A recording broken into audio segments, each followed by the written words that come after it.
together. Mateva rakshati hite vahite niyunte kante vachakira mayatyapaniya dukkam kirtim chadikshu vitanoti lakshmim Kim nasatyayati kalpalate vavidya.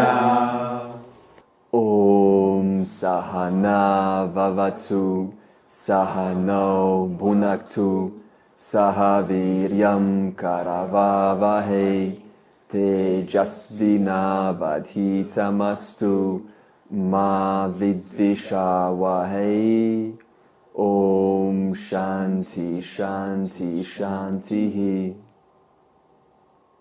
Undiscriminating people, full of desires, are addicted to action, get lost in rituals, in the belief that pleasure and power are superior births and are the highest attainments.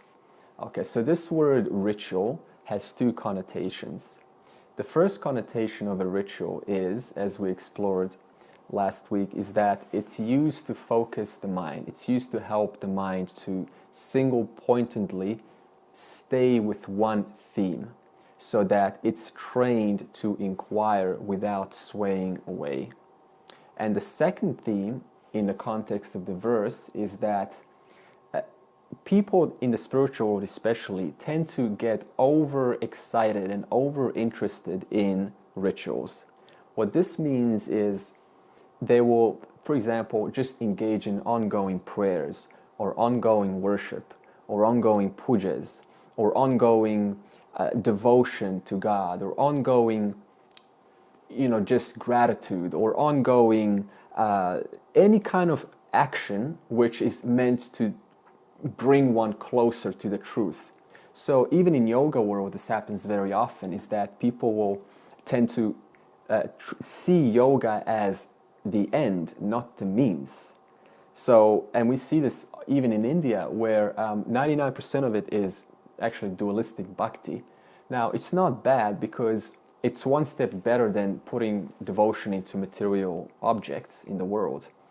So it has one step higher. But nevertheless, the danger is getting stuck in rituals. And so that's why we're bringing this verse, and that is they get addicted and get lost in rituals. If anyone has an experience of this in their pursuit of knowledge or pursuit of the spiritual goal, you can definitely relate, where the ritual in itself will become the end and not the means, which means our job is to keep our attention on what is my end versus what is this practice or this ritual meant to do. And the answer to any ritual as to what it's meant to do is purify the mind. There is no other reason why a ritual exists. Are we clear on that point? Okay. Before we continue on to the next portion of this text, I would like to put the teaching aside and get us into a inquiry mode, into inquire into our experience, how our experience happens ongoingly and how it remains uninvestigated. So, all we need to do is just follow along and have all eyes, all ears opened, because this is one of the most important teachings for collapsing duality, collapsing the idea that there is space between you and I.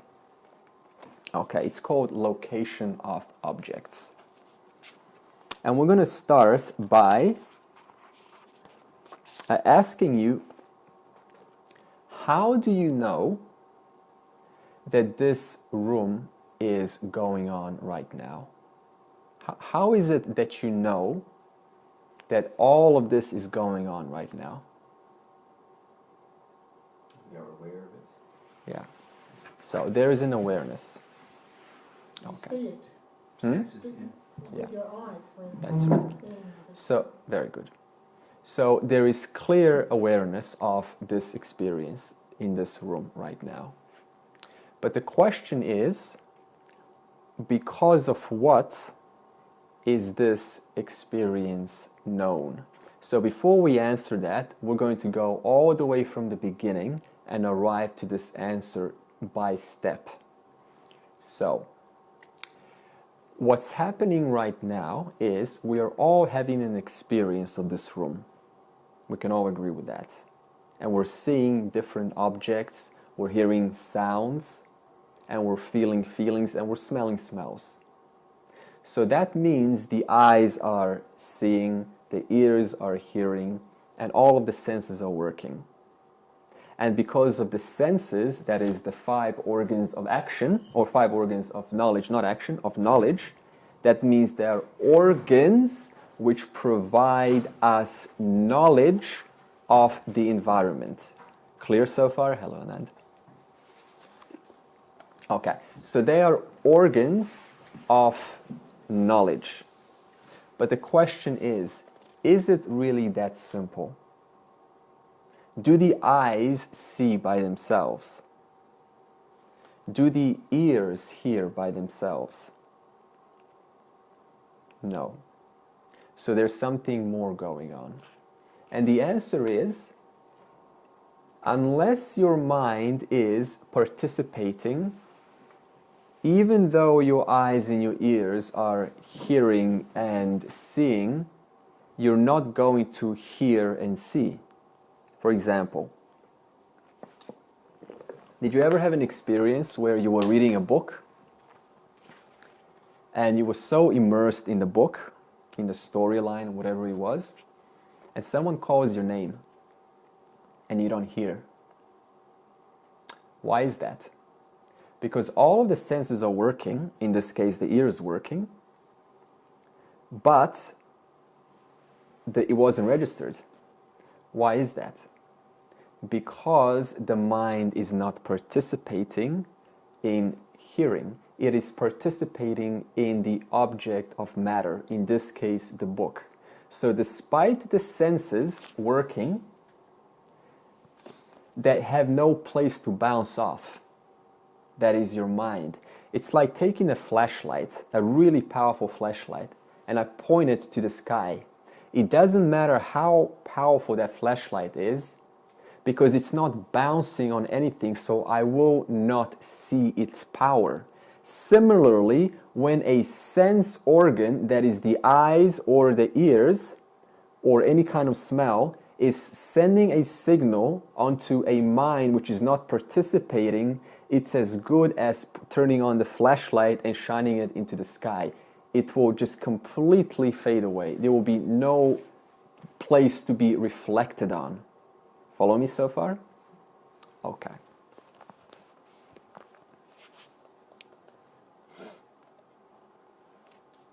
Okay, so far we have established 2 points. One is that the senses pick up your experience of this room, your eyes, and the second is that the eyes and ears are sending and bouncing that off onto the screen of your mind. Think about this. The senses, in this case the ears and the eyes, are picking up this entire experience, and nobody can deny that this experience is not happening, can you? You can't say that this experience is not happening. And we're all having the same experience. So the senses are then sending the signal to the mind. They're casting the data from the external world onto the mind. That means everything you're experiencing right now, you're experiencing your mind. Not out here, but you're experiencing this room, this projector, this sound, this character in your mind, onto the screen of your mind. That means this whole room is shining on the screen of your mind. Are we clear so far on that? Okay.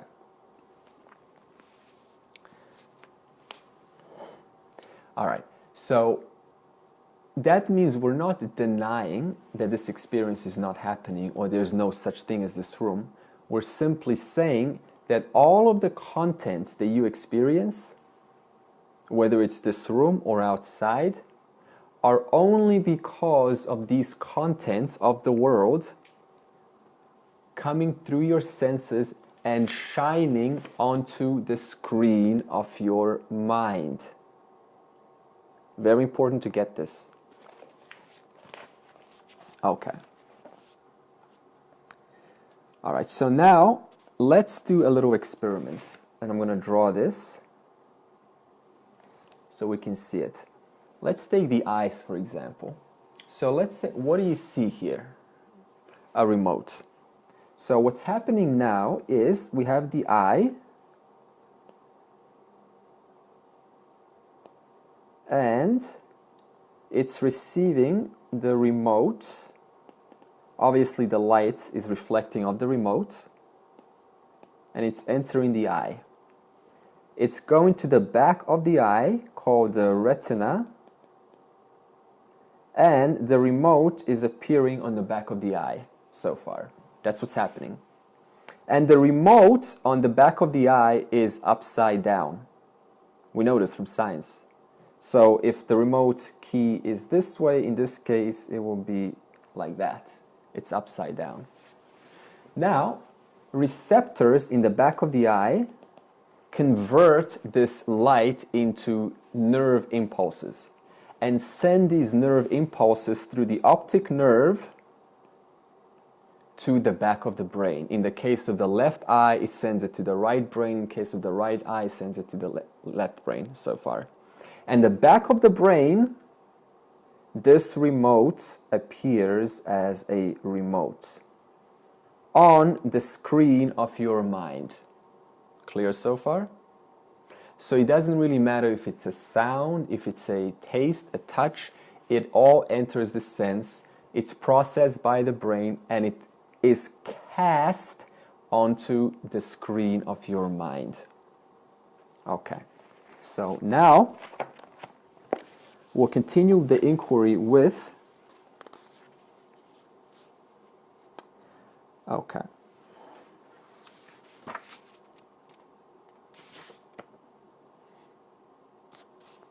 All right, so now, considering there's a screen of that mind, how do you know what the contents are on the screen of that mind, your mind? How do you know that? Considering this entire experience is occurring in your mind, in case of the visual, on the back of the brain, how do you know what the contents are presented on the screen of the mind? Who is that one which knows about that mind or the contents on the screen of that mind? You, consciousness, the awareness. So how do we know this? It's evident. Your experiences suffice. Your experience says that alone. That you cannot help yourself but to constantly be alert and aware of what? Of the contents of your mind. In other words, all of the sense organs of knowledge are constantly feeding signals, and they are processed in the brain and onto the screen of your mind. A brain is just a gross expression of the mind and of the subtle. When I say the mind, I mean the subtle body. Okay? I'm not just saying the mind, the emotions, the intellect, and ego. I mean the entire subtle body. So the brain is just a gross manifestation of your subtle body. So it doesn't matter if we talked about the brain or we talk about the subtle body. Just like a vasana or a physical desire is an expression of the vasana. A brain is a gross manifestation of the subtle body. Okay, so it is clear that you are aware of everything cast upon your mind, including this remote. It appears like the remote is here, doesn't it? But now we've got a little problem, because now we explained that the mechanics, that the light is reflecting into your eye, and it's actually appearing in your brain. So then why do we say the remote is here? Is it really here? Okay, we're going to get to this just a little bit further. Before we do, I said, who is aware of the contents of your mind? The answer is Atman, consciousness. Now, this is a new term we're bringing in. What is Atman? I did not say Brahman, I said Atman. I'll explain what Atman is and what's the difference between Atman and Brahman. For now, just think of Atman as consciousness. Okay? So that means you, Atman, are aware of the contents of this, that are cast on your mind. All right. So now, that means whatever experience, whether it's external or internal, they are both cast onto the contents of your mind. That means a thought, we call this a gross thought, that is no more or less cast onto the mind than feeling or an emotion or a thought.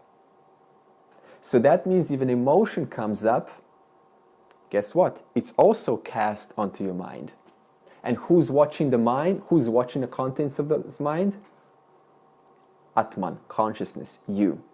So that means that because there is never nothing happening, or you could say there is never not something happening, that means the mind is always filled with data, whether it's data of the outside or the data of the inside. And because it's always being shone on by consciousness, guess what happens? That means consciousness constantly mixes itself with the contents of the mind. That means the I, Atman, gets interrelated or intermixed or entwined with the contents of the mind. And what do we just say? When is something not happening? Never. You cannot find a single moment when something's not happening. And the eye is always shining onto that screen, which is always filled with data. That means that eye is constantly taking on the experience or thinking it's the experience or the data or the contents presented on the mind. Follow me so far? So that means the light shining onto the contents of sickness, that is the body gets sick, that experience is felt in the mind. Because remember, we said the subtle body is that place where all experience happens. So the feeling of sickness is cast on the mind, and since the eye is always shining on the mind, the eye claims I am sick. There's an expression of clarity in the mind, and since the eye is always shining on the mind, the eye claims I am clear. There is knowledge there's clarity about everything. There is a thought of self-realization. There's a thought of moksha shining on the mind or filling the contents of the mind. And since the eye is always shining on the mind, then the eye claims I am enlightened. There is ignorance on the mind. And since the eye is always shining on the mind, the eye claims I am ignorant. There is confusion on the mind, and since the eye is always shining on the mind, eye claims it's confused. That means it doesn't matter whether it's moksha, ignorant, confused, clear, passionate, joyful, peaceful, healthy, sick. It doesn't matter what the word is. They are all being shone onto the mind. And what's shining on the mind? You. That means you have nothing to do with moksha, you have nothing to do with ignorance, you have nothing to do with peace, nothing to do with joy, nothing to do with clarity, nothing to do with confusion, nothing to do with anything. What do we just say? When is something not happening? Never. That means there's always something happening, and it's only happening why? Because it's being cast onto the screen of your mind, which is being illumined by whom? You. That means no matter what experience is cast on your mind, that experience is not I.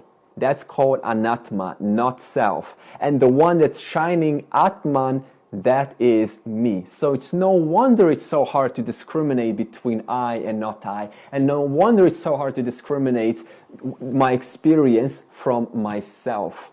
You understand so far? Okay. So now we're going to go into a formula for collapsing duality in the light of this teaching. The formula goes A equals B, B equals C, and C equals A.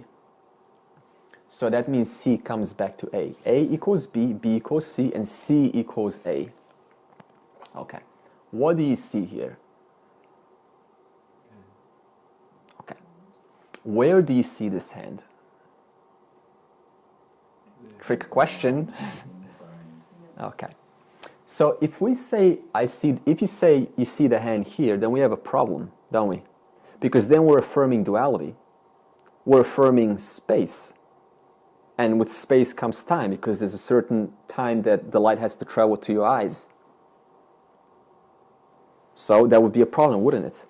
So we say the hand is where? The hand is in me. So the hand is A. A is what? An object of experience. And where is the hand appearing? In the mind. We just said the mind. That's the next step. So sense, and then the mind. Mind is B. So object is A. Mind, that is where this object is being cast on your mind, that's B. Follow me? Okay. Now, how far away are you meaning what? Consciousness, from your mind? How far away are you, the observer of your mind, away from your mind? No distance. What's the distance between a mirror and the reflection on the mirror? What's the distance between the wall and the projection on the wall? So what's the distance between the contents of your mind and you, consciousness? So now, how can you say that I'm appearing, how can you say Andre is here when Andre is appearing in you? So that means Andre, or the hand, is A, is appearing in B, the mind, and you, C, consciousness. There's no space between you, consciousness, and B, the mind, where all experience is. That means what? There's no space between this character and you. And now C equals A. C, consciousness, equals A. That's the logic. Why is that? Because why is the hand then consciousness? Because we just said, hand is appearing in you, A is appearing in you, and there is no space between you and that which appears in you. Therefore, that which appears in you must be consciousness. Because you say there's no space between you and that which appears in you. That which appears in you, that is the hand, or this character, is consciousness taking on the form of a hand. Consciousness taking the form of a remote. Consciousness taking a form as you're feeling. Consciousness taking on a form as an emotion, as a subtle thought, as an external thought. It doesn't matter. We call this a gross thought. A memory is just a subtle thought. Either way, it is being that A is being presented to you, the mind. B, there's no space between you, consciousness, which is C, and the mind. So therefore, consciousness must also be the object that is witnessed. So now tell me, what is here other than consciousness? Knowing that everything is appearing in you, and you are the witness of yourself in a form of a remote, yourself in a form of a hand, yourself in a form of a room, yourself in a form of a sound, yourself in a form of any sense or any data that is known to you by the five senses. That means this whole room, this whole world, every character is nothing but an appearance in you, and there is no space between you and the appearance, no duality. Therefore, there is only you here.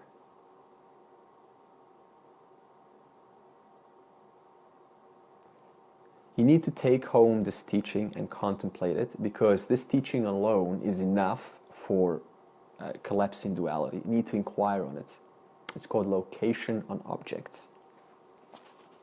Some people get it, some people don't. It takes a while. That's a good question. Yeah. So is it correct to say that the contents of consciousness is consciousness Yes. itself? Yeah, because the content of the mind is also conscious, because we say there's no space between consciousness and the mind, so therefore whatever is the mind is also consciousness. See, like I said with the flashlight, if I shine the flashlight into nothing, then there is no way for it to reflect. Because, see, I can only tell the strength of the flashlight if I shine it onto something. So that means any experience that is shone onto the mind, that's why it's known.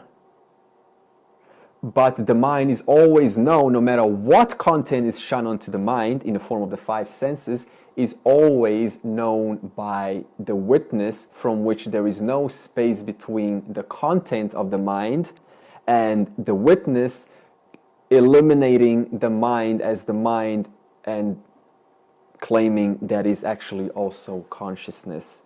Because we said there's only mind. This is your mind right now. This room is your mind. So that means the remote is as good as the mind. This is your mind right now. And there is no space between you and your mind. So you are witnessing yourself right now in you. This entire room, this entire world is just you appearing in yourself. The Buddhists would say there's only mind, so there was. So to expand the equation, the contents of there is no your consciousness and my consciousness.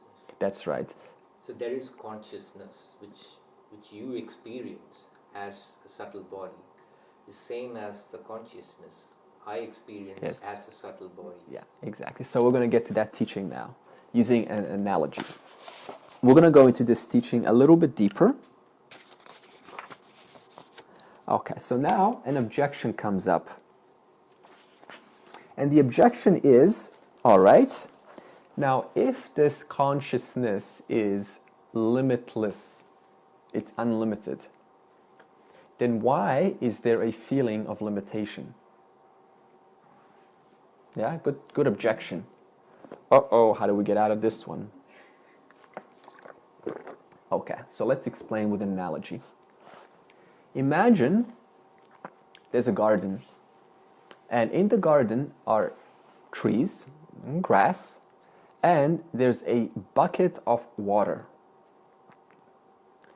And it's a clear day, so the sun is clearly shining onto everything upon the garden.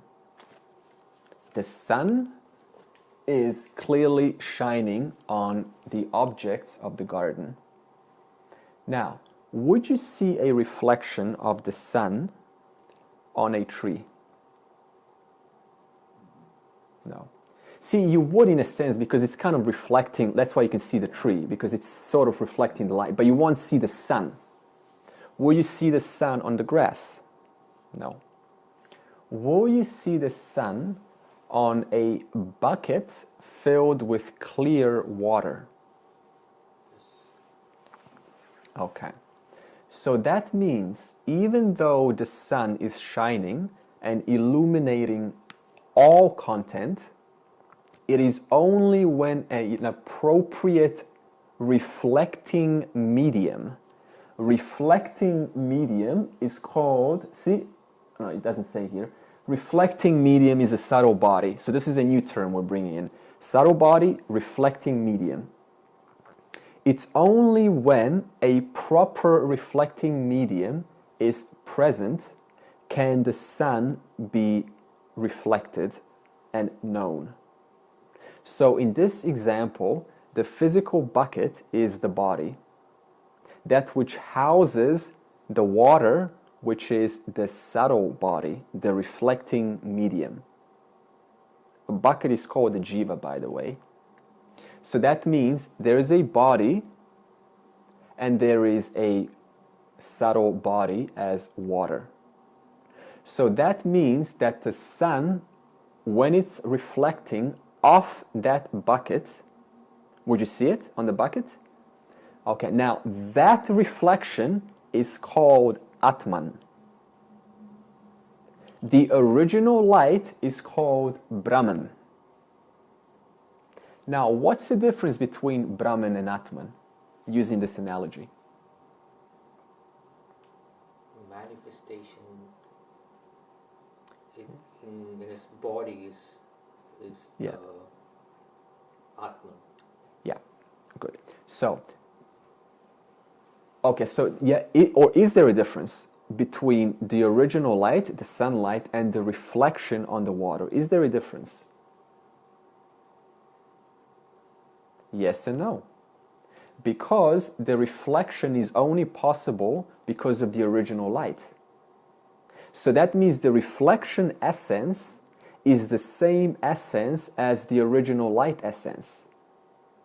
You understand? So that means the sun light is equal to the reflection light in the subtle body. But the reflected light in the subtle body is not the original sunlight. So the reflection is the sunlight, but at the same time it's not the sunlight. Understand so far? Okay, so now, what happens if the bucket is agitated? What happens to the water? Yeah. Would you still see the sun if the water, that is your mind, is shaky?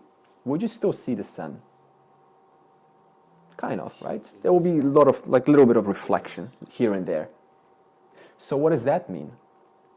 That means if the mind is rajasic, passionate, moving, that's what movement is. Rajas is movement.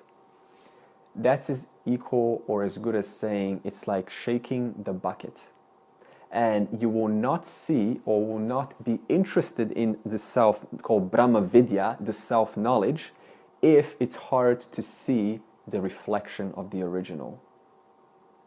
So that means, in a metaphorical sense, the more we calm our minds down through sadhana, through karma yoga, the more we still the bucket. And how is that done? Karma yoga, lifestyle changes. You see? That means because every lifestyle has a particular tone to it. And if a lifestyle has a tone of movement, then guess what? It's like shaking the bucket. And it's not going to reflect that original light. And one's going to feel like I am not getting it. The self-knowledge is not working. And they're going to go and skip onto a next school, onto a different thing, because they think it's not working. Well, they're right. It's not working. Why is it not working? Because the mind's shaky. Now, what happens if we make the water murky? Because we talked about clear water so far. Now we got another component. What happens if we add mud into the water? What's that analogy for? Tamas. So that means, okay, will muddy water reflect the light better than shaky water? Or worse? Worse, that's right. Because on the reflection, pure water, shaking, you can still see sparkles. But on a muddy water, it's looking at a tree. So that's where karma yoga comes. Turning that mud and extracting it out of the mind so that we can cultivate rajas. If you feel like sleepy, or you sleep a lot, or feel tired or lethargic, that's a good sign there's a lot of tamas in the body. That means for you there would be especially a recommendation for karma yoga, because we need to go from tamas to rajas, and then rajas into sattva. That's the purpose of karma yoga. Sattva is like a pure, clean bucket of water. Now, this is related to your inquiry, Anand. Let's say now we add 5 buckets. We were sticking with 1 bucket so far. Now we have 5. Never mind 7 billion jivas. Let's just say 5 for simplicity. So what does that mean? That means every bucket is now going to have what? A different texture of quality of water. Is that not true? Yeah. Some bucket has murky water, some bucket has clean water, some bucket has such pristine, unbelievably pure water. Some bucket is shaky, some bucket is still. So that means the experience of an individual is directly related to the quality and the texture of their mind, their water. That's what determines one's personality. That is the constituent, not only the constituents of which guna dominates, that is whether the water is murky or it's clear, in that case the rajas, but also the vasanas are also another constituent which are causing the water to be in a certain manner, whether it's shaky or whether it's still. So we got 2 things up against us, don't we? Raja, Tama, Sattva, management. We're going to get into 3 guna management, but also vasana, which is causing the bucket to either shake or not shake. In this case, the vasanas cause the bucket to shake, give movement, and the 3 gunas, whichever is dominant in your body, is the equivalent to whether the water is murky or clear. Okay. So now, one light, the sun, is shining on many buckets.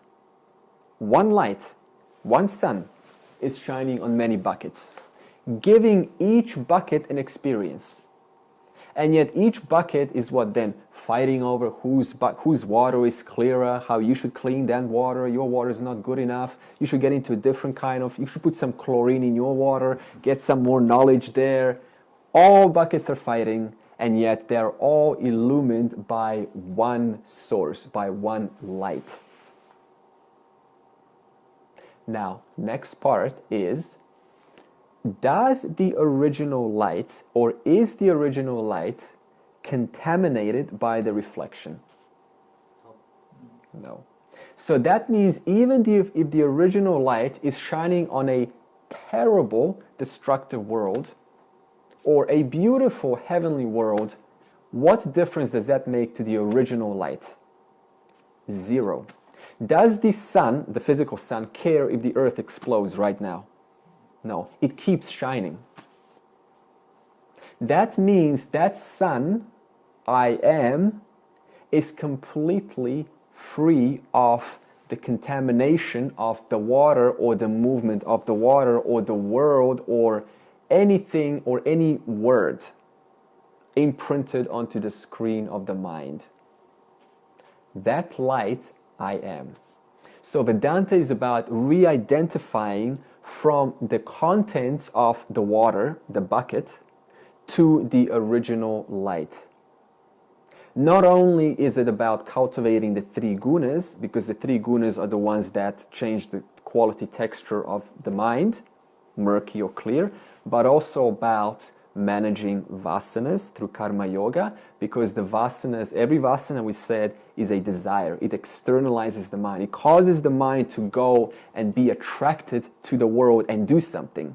It's the difference between a meditator being able to stay 2 hours in meditation and one who just gets out of it. Because the vasanas are so strong that one just is compelled to act them out. And as long as they're compelled to act them out, just imagine all life trying to act out these vasanas. That means the whole life gets spent in dharma, artha, and kama, basically. So we got 2 sadhanas so far.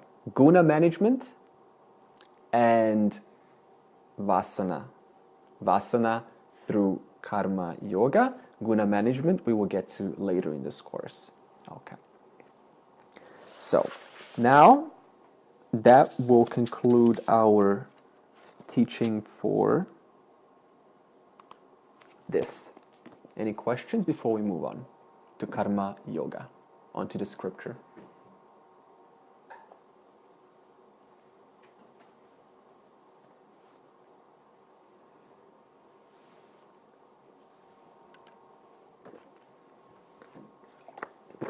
All right.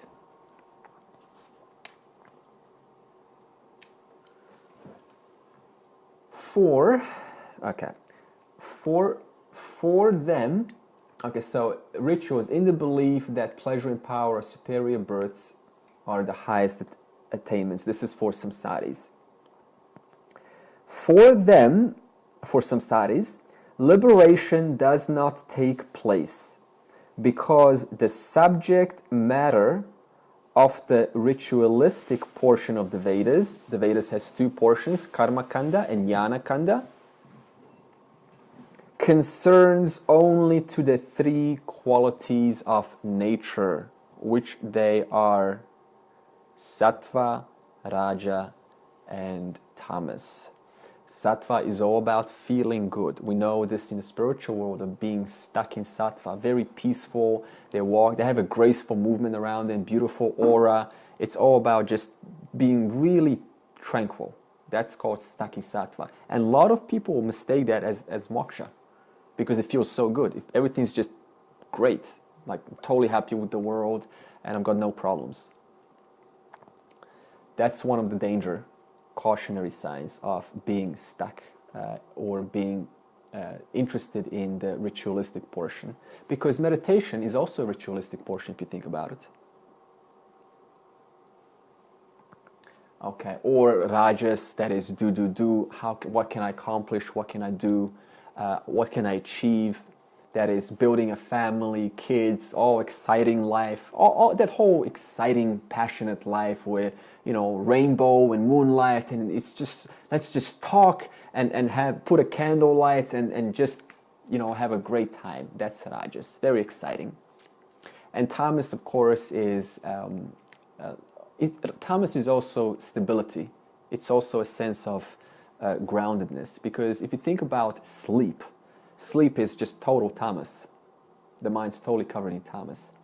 And it's very settling. So we're not saying completely eliminate the tamas and rajas. We're just saying manage the gunas accordingly so that they play out the most appropriate order for the functioning of the jiva. Okay. And I'm going to talk a little bit more about the three gunas. Okay, so here we have a little picture summary. The non-discriminating between, that is, I don't know what is me and who is not me. That's what this implies.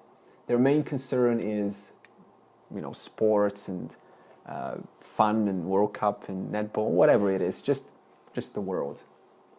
Now, we're not saying anything's wrong with that, just that if the whole life is spent in artha, dharma, artha, and kama, then, as we said last time, it's as good as just throwing your life away, considering only a human being is blessed with sukshma buddhi, which is that buddhi used to discriminate satya from mithya.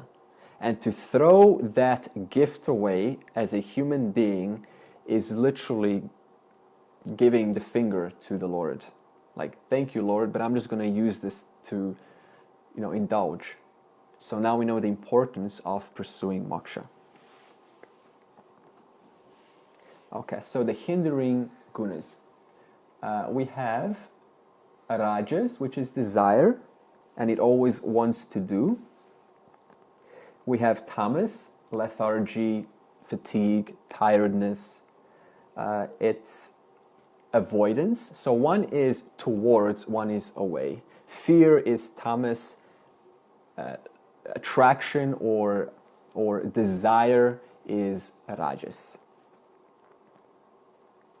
Now we have sattva cultivation, which needs to be dominant. That's why the man is pointing up there, for Vedanta to work. And we use the analogy of the bucket of water, which needs to be still. And only through the stillness of that water can the knowledge and the seeds of knowledge take place. That's the difference between someone coming to Vedanta for years and years and years, and it still hasn't quite, it hasn't got him. It's still all a mystery. And those who come for 1 month, 2 months, sometimes a year or 2 years, and instantly get it. We see this all the time. Depends on your mind. That's why we offer you karma yoga to guarantee that sense of tranquility. Yeah. Okay, so the benefits of sattva guna are free from anxiety, of acquiring and protecting.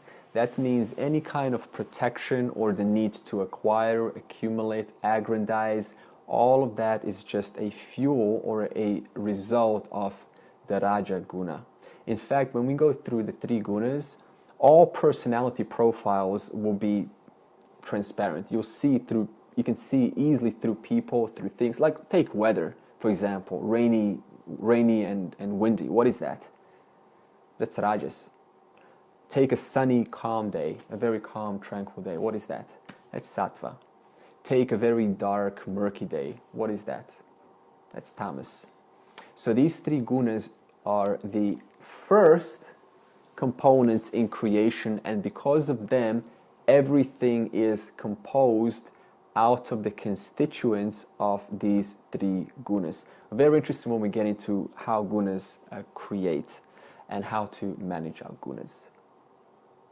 Okay. Clarity, that's sattva. So whenever you experience clarity about certain things, that's when sattva is dominant. Whenever we experience fuzziness or we're having some trouble understanding or getting the concept, that just simply means there is tamas or veiling power at that time, or rajas, because rajas is like it's like ripples, and whatever you put on a ripple, it just carries it away, so nothing sticks. That's the problem with rajas. Okay, and all discrimination and intelligence is only possible through a sattvic mind. So we can see the importance of sattva cultivation. All right.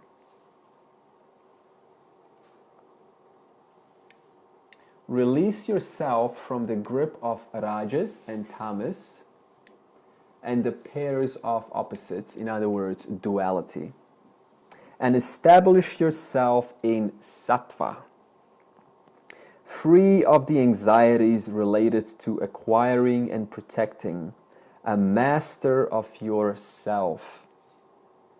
A master of yourself. What does this mean? Okay. Master of yourself, first and foremost, conform to your dharma. Why? Because dharma is inbuilt.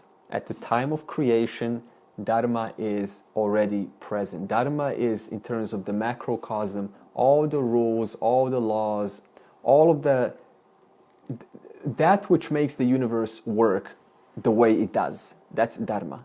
If we go against our dharma, the natural sign of that 10 out of 10 or 9 out of 10 times would be guilt or some kind of frustration or something feels off.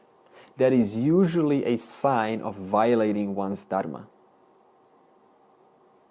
So that means if one's following the dharma constantly, it's nearly impossible to feel these negative emotions. They're just signatures or signs that something or some place I've gone wrong, or I'm choosing the wrong path out of what? My vasanas, which are telling me I like this, when in fact Ishvara is trying to get me to steer the other way.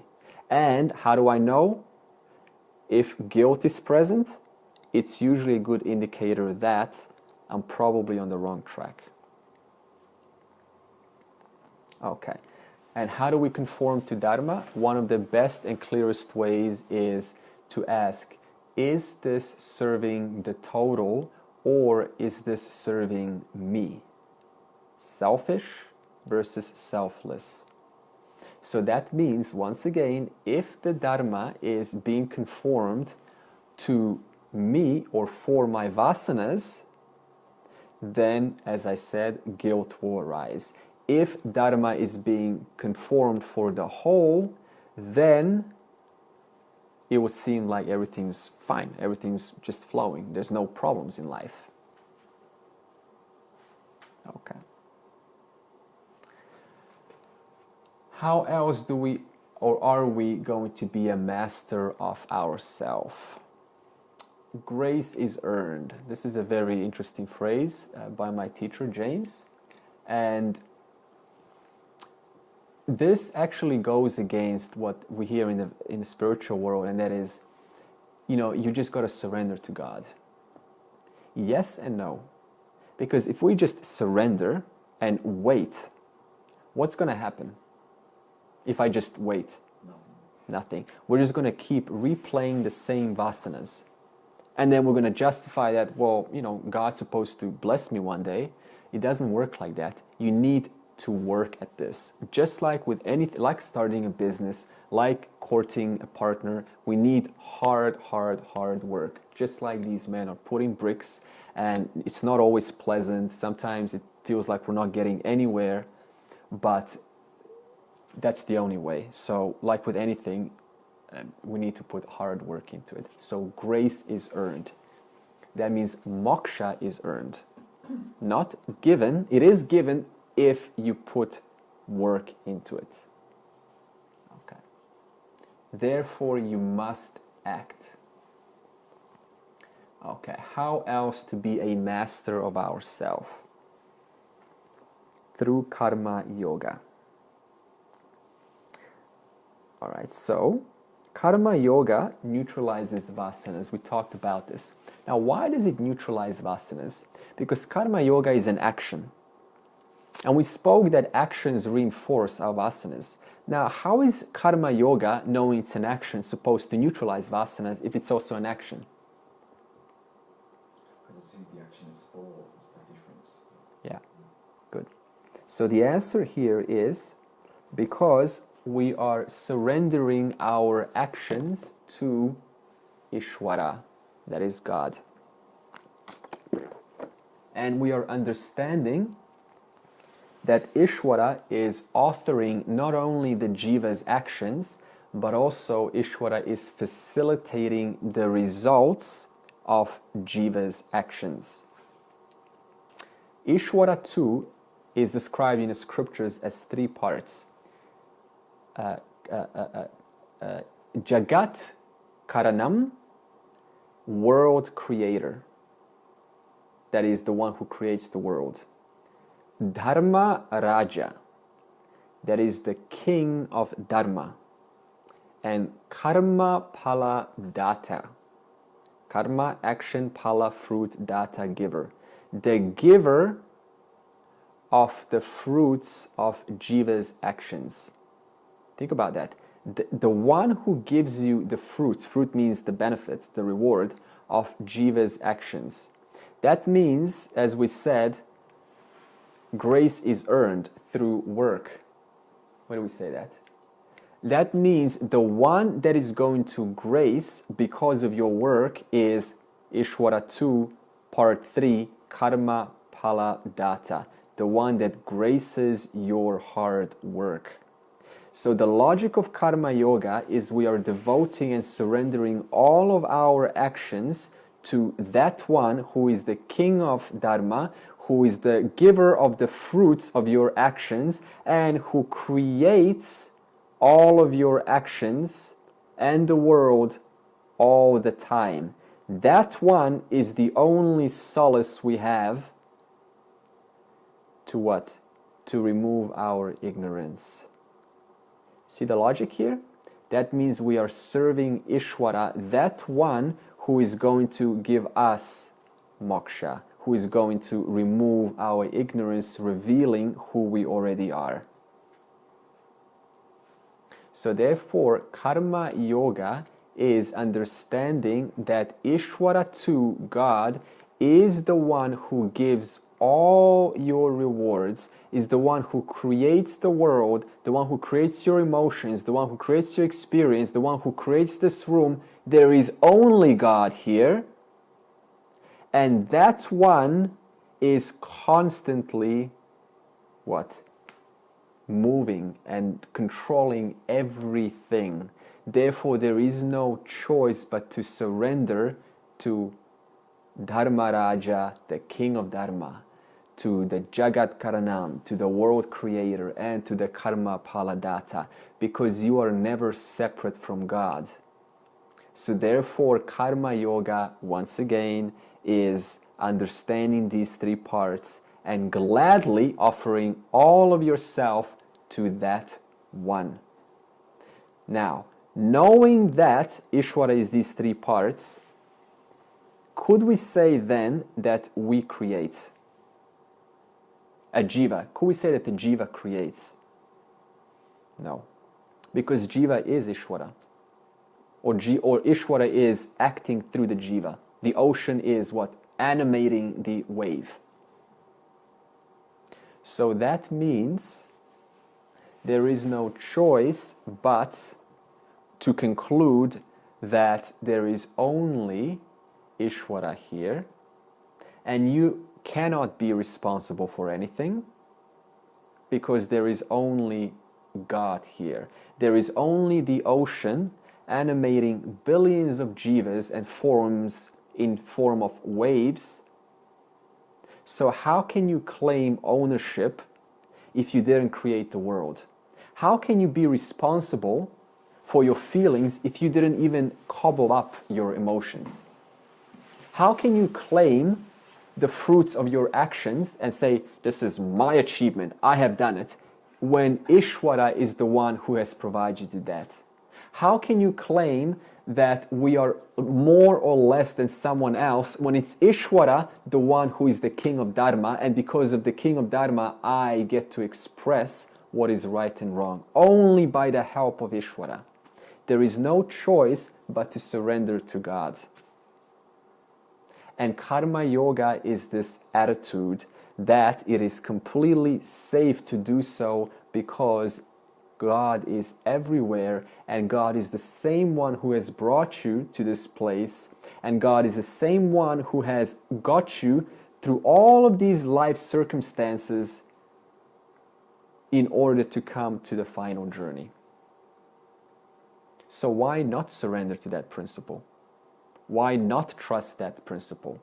Yes, it seems like sometimes life is tough and it's not working, but so what? We need to go through that in order to move on. How many circumstances unpleasant have we already gone through here in this room? Lots. We had divorces, we had marriages, we had breakups, we had lost business, we had made money, so many things, and yet here we are right now, completely safe learning this. So that means God is your friend. And Karma Yoga's job is to remind us and to honor and worship that one, because there is only God here.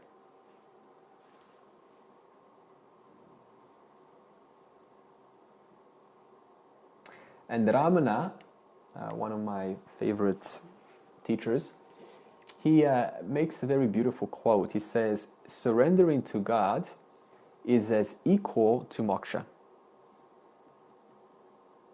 Think about that. Surrendering to God is as equal to moksha. Whether you surrender or whether we get this, it doesn't matter. Because why would it say that? Why would it say that surrendering to God is good as moksha?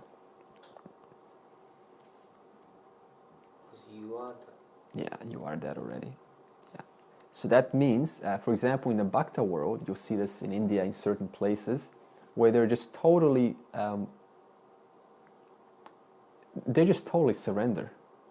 If you talk to them about self-knowledge, they're not interested in moksha. They're like, this is for goofy people, intellectual. They're just totally in love with the Lord. It's as good as moksha. Because what are you saying then if you're totally in love with the Lord? I am not in control. I surrender to karma, paladata, to raja, dharma, and jagat karanam. Is it the same as loving oneself? Yeah. The highest, Ramana, for example, his message is always, why go and worship things, because everything is consciousness, when you can just worship that one who knows because of which things are worshipped. In other words, why not just worship my own existence? Because because we just did the mind thing. Everything is in me anyway. So why don't I just worship that awareness, which is God itself? That's God. Your awareness, your existence. That's it. That's why we say it's never away from you. Who is not conscious right now? So you're what? You're just affirming. You are what you're seeking, because you already have awareness. Who does not have awareness here? Nobody. That awareness is the self, and you can never be apart from it. You cannot try to not exist.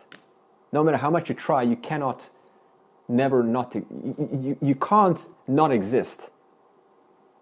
That means what? Your existence itself. Existence cannot go out of existence, because there is only existence. So that one, existence, is what Ramana is talking about, worshipping that one. So that means a yani doesn't need to go and worship, like statues and Shiva and Krishna and so on. They just look within. Okay, this is it. I am that. Like Nisargadatta would say, I am that. You see? So it depends on your predisposition, but it doesn't really matter end of the day. Is this a more yani path, what we're doing? This is Jnana Yoga is understanding you are the self, yeah. And Karma Yoga is if Jnana Yoga fails. So that means Karma Yoga is only for those who do not get Jnana Yoga. That's the only reason. Which you could do both. There are two paths. Now, another question comes up is, it's not about, okay, so what, should I just do Karma Yoga and then move on to the Jnana Yoga? It doesn't work like that. They are simultaneous, because it's the whole. So how can I exclude one if everything is me? That means we perform Karma Yoga simultaneous or parallel to Jnana Yoga, parallel to Bhakti Yoga. This is the experience if you watch these lovely beings who are, teaching, and they're called Mahatmas. They're totally into devotion. They will just bow down and pray, as a symbol of worship of the Lord, in a form of Shiva or Jesus or Buddha or whoever you want. They will also share knowledge, and they will also perform Karma Yoga. Three paths at once. Yeah, Jnana Yoga is knowledge, yeah. Jnana Yoga is the easy path. If you get this, then you don't have to go through Karma Yoga, because you can easily just discriminate, well, this feeling is just mithya, and you just wash it away. But a Karma Yoga it's not that easy. They really, fall into their emotion and then make a little bit of a deal out of it. But then they can release that by knowing that, well, this emotion doesn't belong to me. Or if it does, I am offering it back to Ishvara, as we just discussed. In other words, any action through a Karma Yogi is an action done out of love of Ishvara. But a Jnana Yogi doesn't need to do that. A Jnana Yogi can just look and inquire, okay, who's aware of this? Because of whom is this experience known? Me? It just falls away instantly. Yeah. So there is an advantage with Jnana Yoga. But there's still action from the person who's performing Jnana Yoga, right? Yeah, okay, so the karma comes sure. into picture anyways, even after realization. Let's say that I've discriminated, but still I continue to act based on the dharma, which is the situation. Sure, however, now it's not building karma anymore, because I know that one to whom karma is being built, that's not me. But karma only gets built when I take it personally, when I take this person is me, whom gains karma. So obviously I'm going to own the responsibility. But once I realize that the karma is on the individual and not me, onto Andre, who I am not, then what does it matter if Andre goes to jail, or Andre teaches, or Andre does whatever he does? It doesn't touch me. So that means that a Jnana Yogi sees that. So to them it doesn't matter what's being done, because they know it's just Ishvara animating this body, moving this mouth, but I'm just witnessing it.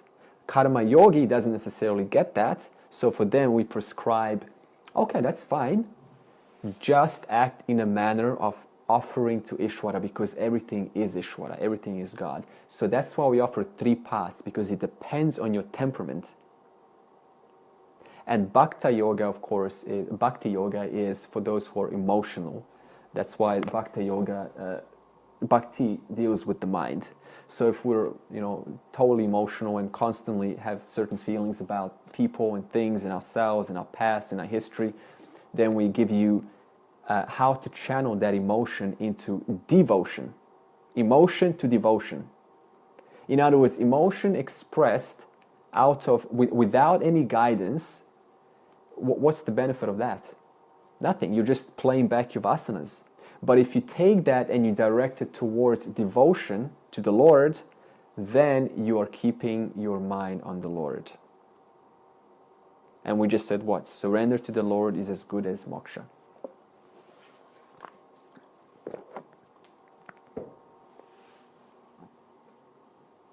All right.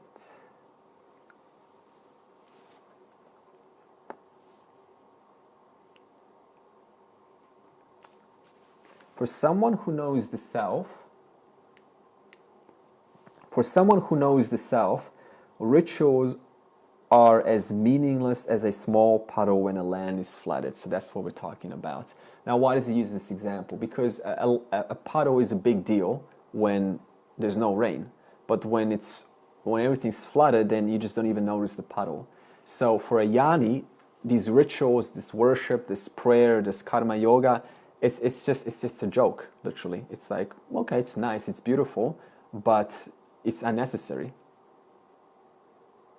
See the difference there? Yeah. It doesn't exclude karma yoga and bhakti yoga from a yani. A yani is a wise person.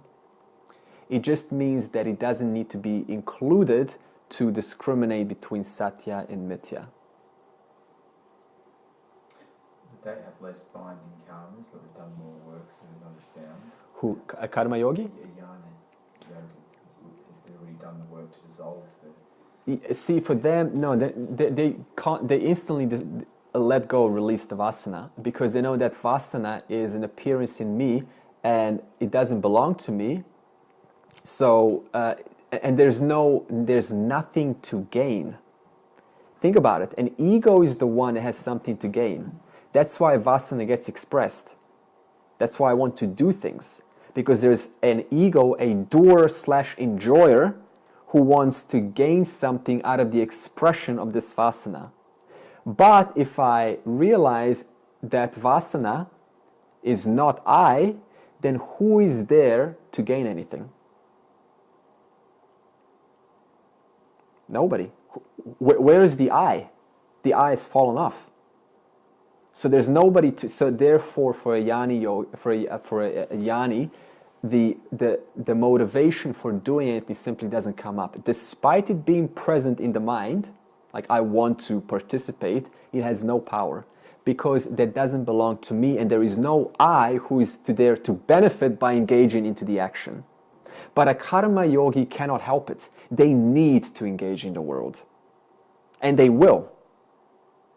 So we say, that's fine, you can engage in the world, and you probably will, because your vasanas are so strong, but with a different attitude, that you're releasing this to the Lord. If you remove that thought out of the mind, then that's just going to reproduce and strengthen the vasana. If you include the God thought, that it's actually God, this belongs to the Lord, not me, and this result, I cannot help it, because I didn't create vasanas, I didn't create karma, I didn't create these actions. They're just acting through this body, so I cannot help but to release back to the Lord. And that exhausts the vasanas. You see? Instead of building, it exhausts. So it really does come back down to these two practices: exhausting the vasanas and managing the three gunas. Yeah. Ramana will say very nicely, many quotes, he says that liberation is, paraphrasing, it's not exactly what he says, but liberation is not possible as long as vasanas remain.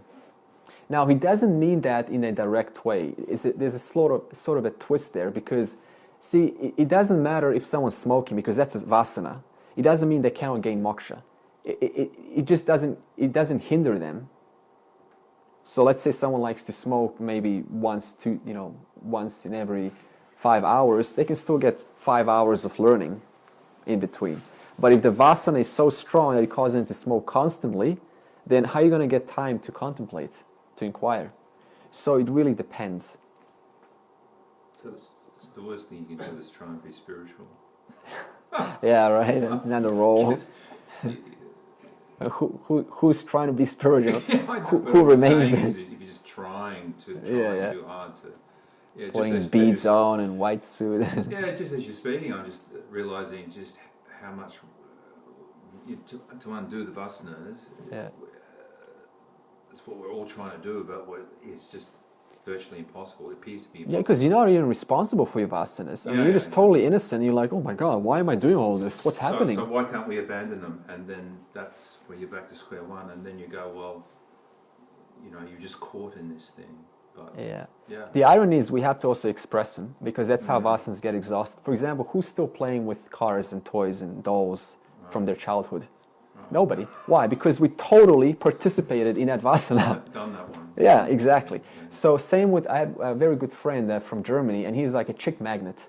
And the only way he was able to exhaust his chick magnetism, vasana, was by just, being with a lot of girlfriends. So that was his way. But you don't have to go through that way, by the way. There's different ways. Was that a project he took upon himself? And I was like, you're in Vedanta, right? Like all the chicks are after you're in Vedanta. So it doesn't really matter what, as long as you're acting intelligently and you know what the goal is. The goal should be exhaust those vasanas. Just as you're saying that also, I thought people who are what we would regard as mentally ill would appear to abandon a lot of vasanas, but the reason that we would categorize them as mentally ill is because they can't apparently deal with reality. They can't function independently of help or getting themselves in trouble. That's karma. I mean, itself, I don't really know how to interpret this, but someone who's mentally weak, you could say there's a huge vast set of vasanas there. Yeah. Or they are liberated, but it's a kind of liberation where they're not really functioning. That would just be karma related. I mean, what is there? Because now the question comes: what about those handicapped people? Who or deaf people, blind people who don't get the privilege? Well, as we talked about, karma, we're carrying over from the previous life, so we have to exhaust that karma by being blind. It sounds cruel, but that's how Ishvara coordinates. For example, have you noticed in the World Cup recently? There's always two teams, obviously, on the field. Now, if to the Lord, everyone is loved equally, how is Ishvara supposed to choose which team wins, knowing that Ishvara is controlling the entire field? How is Ishvara supposed to choose? Because if he chooses the Portuguese, it means he probably likes the Portuguese more than the Italians. The answer is Ishvara operates by the needs of the total. That's why you can pray all you want for your team to win. You can pray all you want to exhaust the vasanas. You can pray all you want to gain liberation. But if it's not in Ishvara's plan, guess what? You're going to go on for quite a while praying. That's why we say surrender and love everything that happens to you, because it is only leading you to the highest. You just have to accept. That's our problem. We don't want to accept the bad stuff. We love the good stuff, but when it comes to the bad stuff, no, I don't deserve that. Yes, you do. Because that's the only way you're going to get onto the good stuff. I know it's painful. We all agree with that. But that's how Ishvara. To Ishvara, it doesn't care whether you care or not about your likes or dislikes. Only you care. Did you notice that? Only you care about your likes and dislikes. Nobody else cares. Not even Ishvara. You know why? Because Ishvara it's not Ishvara's problem. It's the Jiva's problem. Through Jiva Srishti, snake rope, through its own projection. So that means also Ishvara doesn't care whether you're enlightened or not. Did you notice that? Why? Because to Ishvara, everyone is the self. Only the contents of the mind, the thought I am ignorant on the screen of the mind, that belongs to the jiva, not to anyone else. That's why we say there's no such thing as enlightenment. You are already illuminating every content that is occurring on your mind. That one is free. The sun is free of the contents of the bucket. Only when the bucket identifies with the contents, that is the murky water or the shaky water, does that worry become personal. And that is our problem. So that means that Ishvara is that one whom is always leading you to the next step. And we need to get ourselves out of the way.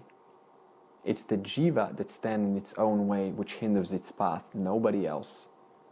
For example, somebody will come in every once in a while in a Vedanta class or any kind of class, and they will argue the teaching. Why? Because their own vasanas dislike, say, no, I do not agree with this. So they walk out prematurely, never gaining the full picture. In other words, their own vasana has compromised their success. That sounds kind of unfair, doesn't it? Because they had no control. They had no way to say, to create a like out of what they heard. They naturally disliked it. What do you think that comes from? Karma. That means they have to dislike that to walk out in order to then contemplate at some other time whether what they did was really worthy, or was it intelligent or was it unintelligent. That means you have to completely love and surrender to your vasanas, at the same time perform spiritual sadhana to exhaust them. Just surrendering is not enough. Working on them, now we're talking. 2 parts. Surrender. Part 2, exhaust the vasanas.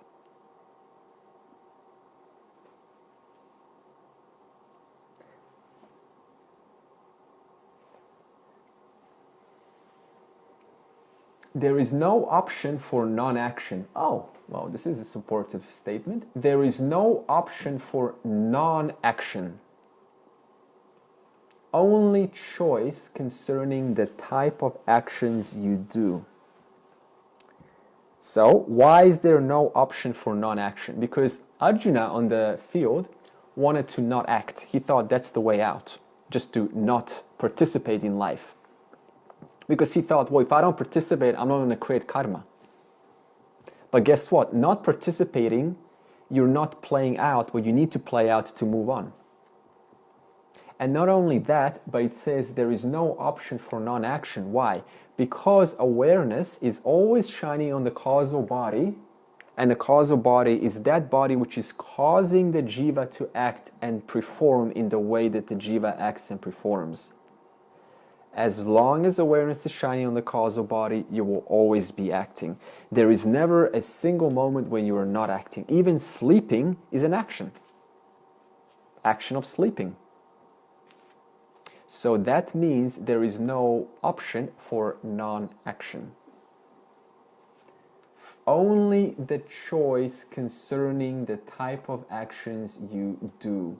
In other words, you do have a choice whether you can fall into or participate in an action that entails moving the bucket, which shakes the water, or engage in an action equivalent to settling the bucket, which stills the water.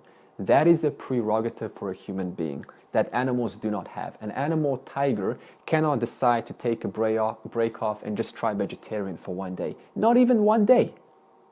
And neither can a deer, its prey, can decide to say, you know what, the grass is dry, I kind of had enough of all this vegetarian healthy stuff, I'm just going to have a little bit of meat today. You cannot do that. Even though the meat is facing it and it wouldn't really die. So that means that is our human privilege, to exercise choice. It's called purushartha. That is effort.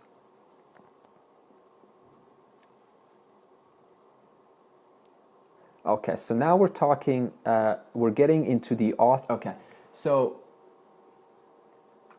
there is also no choice of results, in other words, results which happen to you as a result of your action or result of your participation in the world. What you get back is not up to you. Why? Because Ishvara is karma paladata, jagat karanam, and dharmaraja.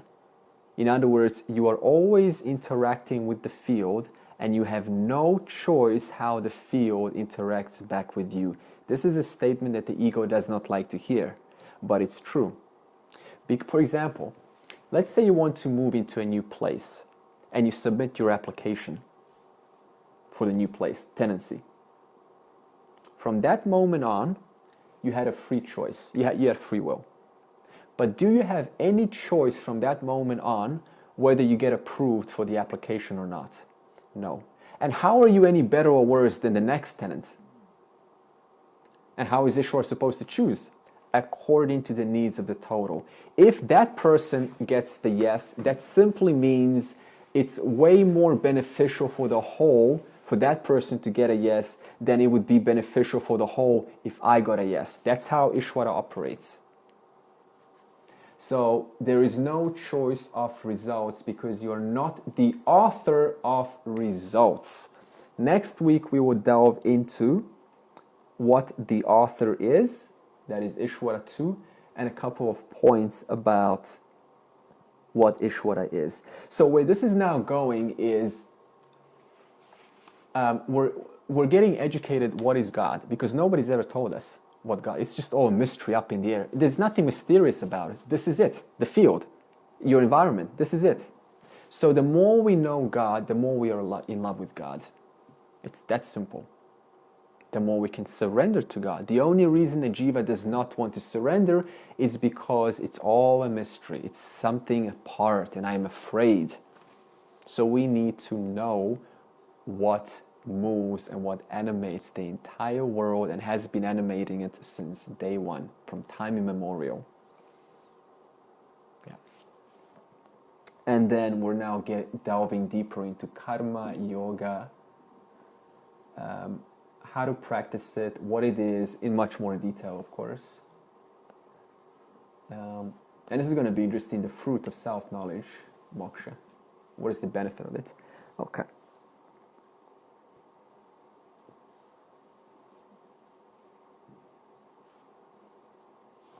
Let's do Purna.